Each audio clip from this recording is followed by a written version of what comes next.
कहीं ऐसा तो नहीं कि आप सामाजिक न्याय के नाम पर जातिवाद को बढ़ावा देने जा रहे हैं। कहीं ऐसा तो नहीं कि आप राष्ट्रवाद के नाम पर वंशवाद को, खानदानवाद को, जातिवाद को बढ़ावा देने जा रहे हैं। कहीं ऐसा तो नहीं कि आप सुशासन के नाम पर भ्रष्टाचारियों को, सिंडिकेट संचालकों को, शराब माफिया को संरक्षण देने वालों को वोट देने जा रहे हैं। हो सकता है आपको सिर्फ जातिवाद के नाम पर वोट देना हो सकता है आपको धर्म के नाम पर, खानदान के नाम पर वोट देना, लेकिन हमारा दायित्व बनता है जनता की उन समस्याओं को आपके सामने रखना जिससे पिछले 5-10 सालों से हम जूझते आ रहे हैं। और यही ये मौका है कि राजनीतिक दलों को, उनके प्रत्याशियों को हम याद दिलाएं कि उनकी प्राथमिकताएं क्या होनी चाहिए, वो कौन सी समस्याएं हैं जिनसे जनता जूझ रही है और जिनका समाधान बहुत जरूरी है। चुनाव दर चुनाव लोग इंतजार करते रह जाते हैं। कभी हम अपनी जाति के लोगों को वोट देते हैं, कभी हम अपने खानदान के लोगों को वोट देते हैं, कभी हम अपने धर्म के लोगों को वोट देते हैं, लेकिन हमारे अगल बगल की समस्याएं मुंह बाए खड़ी रह जाती। मुजफ्फरपुर ही नहीं, पूरे उत्तर बिहार की सबसे प्रमुख समस्या है अधूरा 4 लेन, अधूरा NH। मुजफ्फरपुर से पटना को जोड़ने वाला 4 लेन 14 वर्ष बीत जाने के बाद भी अधूरा पड़ा है। मुजफ्फरपुर में जो बाईपास है इसका 18 किलोमीटर लंबा, वो आज तक अधूरा है। 14 वर्ष बीत गए हैं। एक और NH है मुजफ्फरपुर बरौनी NH, यह उत्तर बिहार का सबसे पुराना NH है। इसको 4 लेन में बदलने की घोषणा बार बार होती रही है। ताज्जुब की बात तो यह है कि इसके लिए जमीन की कमी नहीं होने के बावजूद निर्माण शुरू नहीं हो पाया। घोषणाएं हो रही हैं और बार बार कहा जा रहा है कि DPR तैयार किया जा रहा है। बरौनी और मुजफ्फरपुर के बीच 4 लेन बनाने के लिए, मौजूदा 2 लेन सड़क को 4 लेन में बदलने के लिए कहीं भी जमीन अधिग्रहण की जरूरत नहीं। एक और 2 लेन सड़क है जो मुजफ्फरपुर से छपरा शहर को जोड़ती है। वो सड़क बनकर तैयार है, लेकिन उधर का मुहाना बंद है। मुहाने पर एक पतला गलियारा है जिसमें बड़ी मुश्किल से गाड़ियां रेंगती हुई निकलती हैं। रोजाना घंटों जाम लगता है।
जी हाँ, मैं मुजफ्फरपुर शहर में भगवानपुर चौक की बात कर रहा हूँ, जहां पर मुजफ्फरपुर छपरा NH, पटना मुजफ्फरपुर सीतामढ़ी NH से जुड़ती है और NH 28 से भी जुड़ती है।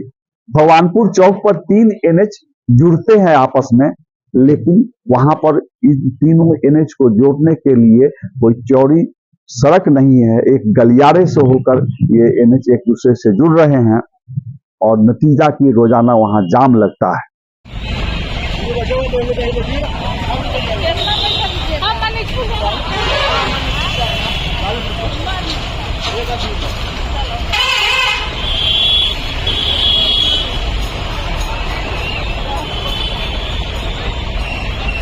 समस्या सिर्फ NH ही नहीं है। मुजफ्फरपुर का मोतीपुर चीनी मिल बंद है, सीतामढ़ी का रीगा चीनी मिल बंद है, वैशाली जिले का गोयल चीनी मिल बंद हो गया, लेकिन किसी भी दल के प्राथमिकता सूची में ये चीनी मिल नहीं है, जबकि ये चीनी मिल किसानों की रीढ़ मजबूत करते हैं, किसानों की आर्थिक रीढ़ को मजबूती देते हैं।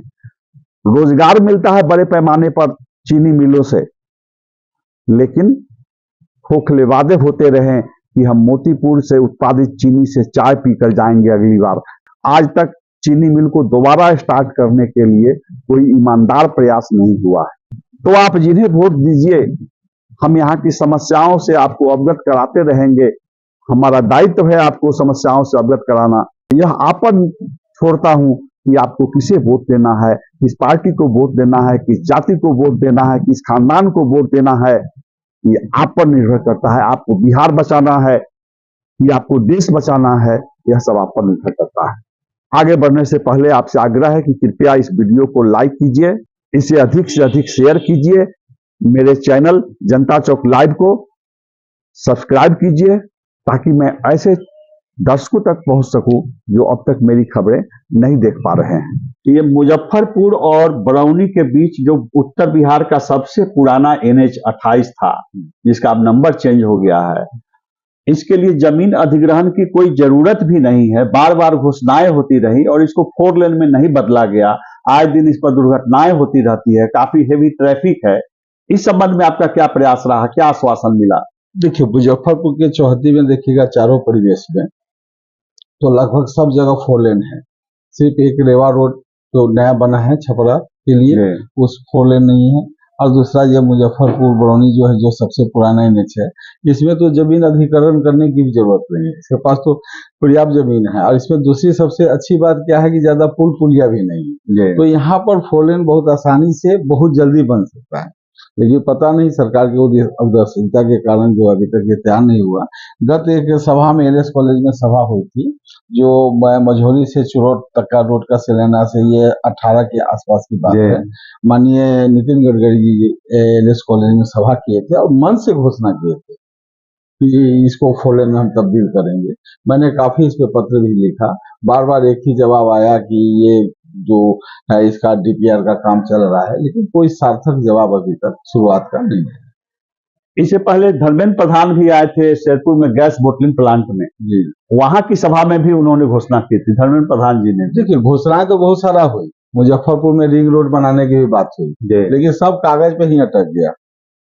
सरकार की तरफ से कोई पहल भारत सरकार की तरफ से नहीं है। आपको नहीं लगा कि थोड़ा सा केंद्र सरकार भी उत्तर बिहार और खासकर मुजफ्फरपुर के प्रति उदासीन रवैया रहा है? देखिए, पार्लियामेंट के जो पोर्टल है उस पर आप खोल के देखेंगे तो मुजफ्फरपुर के हर मुद्दे पे हमने पत्र भी लिखा है, सदन में भी उठाया है, शून्यकाल में उठाया है, क्वेश्चन भी उठाया है। जितना मुझसे बन पाया है मैंने सभी किया। एक सांसद के तौर पे क्या है, जो जनता का समस्या है, चाहे जो जनहित के मुद्दे हैं, उनको उचित माध्यम से आप मांग सकते हैं। देना तो केंद्र सरकार को है।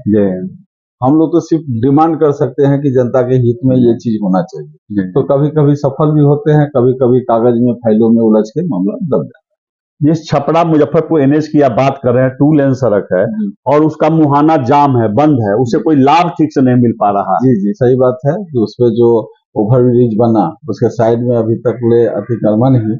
पता नहीं इस मामले में बिहार सरकार इतना उदासीन क्यों है।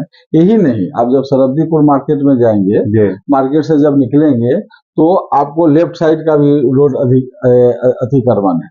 राइट साइड में आपको निकल के ऊपर से फिर यू टर्न लेकर चलना। आप फ्लाईओवर के नीचे जो सड़क चाहिए वो अभी तक नहीं, अभी सब अतिक्रमण लोग किए हुए हैं, सरकार कोई पहल नहीं कर रही। जो आप भगवानपुर चौक की बात कर रहे हैं, पूरा रास्ता संकीर्ण रहता है, उसी में ट्रैफिक भी रहता है, ट्रक भी रहता है, तो बहुत जाम रहता है वहां पे। बहुत बहुत धन्यवाद जी, धन्यवाद। इस संबंध में पूर्व मंत्री सुरेश शर्मा क्या कहते हैं, आप उनकी बात सुनिए। जब JP नड्डा साहब यहाँ आए थे, जो अभी राष्ट्रीय हमारे अध्यक्ष हैं, और हमारे ही डेरा पर नागेंद्र जी संगठन मंत्री नड्डा साहब और हम 2-3 आदमी, तो नड्डा साहब ने कहा कि मुझे उत्तर बिहार में 2 मेडिकल व्यवस्था देनी है, एक एम्स देना है और एक टाटा कैंसर रिसर्च सेंटर देना है। तो हम तब उस समय अध्यक्ष से मैंने कहा कि सर हमारे यहाँ एम्स दे दीजिए यहाँ मुजफ्फरपुर में। तो कहे कि ठीक है, एम्स के लिए मिनिमम 100 एकड़ जमीन बिहार स्टेट को देना पड़ेगा। आपसे मैं ये बताता हूँ कि तब मैं हिचक गया। मैंने कहा कि 100 एकड़ जमीन एम्स के लिए उत्तर बिहार में रोड बनाने के लिए तो आप देखिए कि जो पटना रोड बना उसमें कितना अड़चन आया, जो हमको ट्रेन से लोगों को ले जा करके गडकरी जी से बात कराए तब जा करके वो रोड किसी तरह से बन रहा है। नहीं तो इतना ऑब्जेक्शन कि हम नहीं देंगे, रेट का पैसे का, क्योंकि यहाँ लैंडेड प्रॉपर्टी ऐसा बहुत कम है। दो और परियोजना है जो ठंडे बस्ते में है, मुजफ्फरपुर छपरा रेल लाइन है और मुजफ्फरपुर दरभंगा रेल लाइन।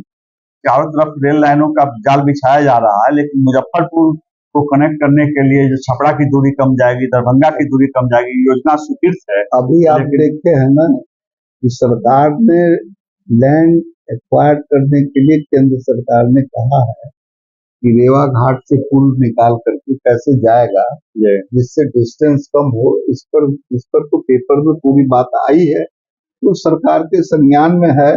मैं समझता हूँ कि चुनाव के बाद में इस पर पहल भी होगा, क्योंकि ये शॉर्टकट रूट बनाना सरकार के लिए और यहाँ के पब्लिक के लिए बहुत जरूरी है, और वो होगा। इसी तरह से आप देखिए वैशाली वाला भी काम चल रहा है और उसमें भी ट्रायल हो रहा है, ट्रेनें चल रही है। तो व्यवस्था जो है वह सरकार की है। यहाँ का रेल स्टेशन तो आप देखिए कि उसमें वॉशिंग पिट नहीं था, उसका स्टेशन का कोई उतना ये नहीं था, तो इतना पैसा उसको मिला है जो वहां का काम शुरू हो गया है।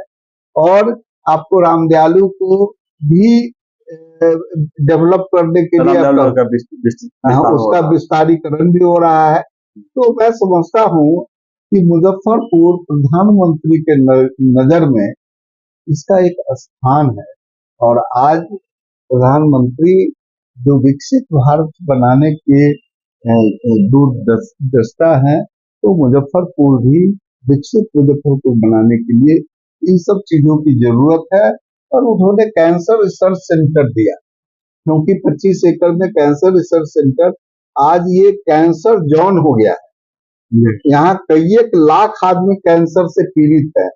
यहाँ जरूरत है, क्योंकि यहाँ के पानी जो ऊपर का पानी है उसमें आर्सेनिक और फ्लोराइड है, जो कैंसर पीने से कैंसर होता है। और उसके लिए वाटर टैंक बना करके उसको डिसॉल्व करने के लिए प्लांट लगना चाहिए, जो प्यूरिटी पानी मिले इस आदमी को। ये सब प्लानिंग भी सरकार के मातहत हम लोगों ने भेजा था, और सिविल ये आपको नगर विकास मंत्रालय में इन सब चीजों पर चर्चा हो रही है।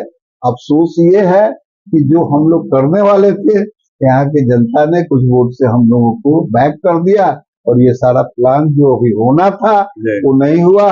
और जो हमारे एमपी साहब थे, कापर तरु सिंगार पिया मुर आंधर की कहानी हो गई, वो तो चले भी गए और इसका विकास हो गया। राजद का क्या कहना है इस मामले में? आप प्रदेश राजद के प्रवक्ता डॉक्टर इकबाल मोहम्मद शमी को सुनिए। मुजफ्फरपुर में एम्स, जो रघुवंश बाबू हमारे सांसद हुआ करते थे, तो पद यात्रा भी की। मुजफ्फरपुर में एम्स और पटाई हवाई अड्डा इम्पोर्टेंट था, मोतीपुर चीनी मिल, इन तीनों जगहों पर धरना भी हुआ था। जब और सरकार से मांग भी की थी। प्रधानमंत्री एक जिम्मेदार पद है। प्रधानमंत्री जब कहे कि अगली बार हम आएंगे तो मोतीपुर मिल में चाय पिएंगे और इस हवाई अड्डे पे उतरेंगे, हवाई अड्डा बन जाएगा और एम्स चालू हो जाएगा। जनता इसका जवाब मांग रही है, निश्चित रूप से पूछ रही है कि आप मतलब इसका क्या हुआ। किसानों का कहना है कि जब मोतीपुर चीनी मिल, रीगा चीनी मिल और गोरौल चीनी मिल चालू रहता था, किसानों के ईख की बिक्री होती थी। ईख बेचकर किसान अपनी बेटी की शादी करते थे, बेटे को पढ़ाते थे, बीमार का इलाज कराते थे। और किसानों का आरोप है कि किसी भी राजनीतिक दल के प्राथमिकता सूची में हम नहीं हैं, इसलिए चीनी मिल को चालू कराने में सारे दल उदासीन हैं। आपके दल की भी सरकार रही नीतीश कुमार जी के साथ, कोई पहल कहीं से नहीं हो रही है। चीनी मिल के साथ स्थिति सच्चाई यह है कि गोरौल इलाके में ईख अब नहीं होता है और मिल का एक एक सामान बिक चुका है। वहां पे सिर्फ झज्जर मकान बचा हुआ है, चुरा के बिक गया या किसी ने बेच दिया।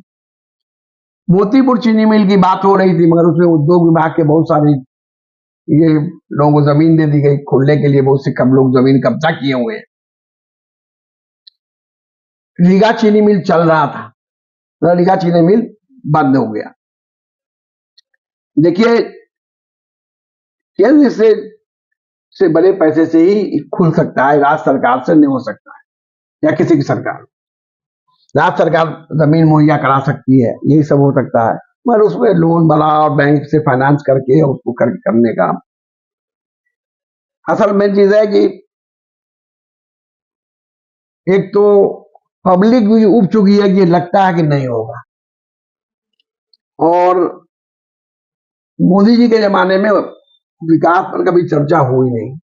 पिछले बार जितने चुनाव हुए, 2 लोकसभा चुनाव, 3 विधानसभा चुनाव, उसमें मंदिर, मस्जिद, हिंदू, मुसलमान, 370, इन सब बातों से पब्लिक को उलझाए रखा।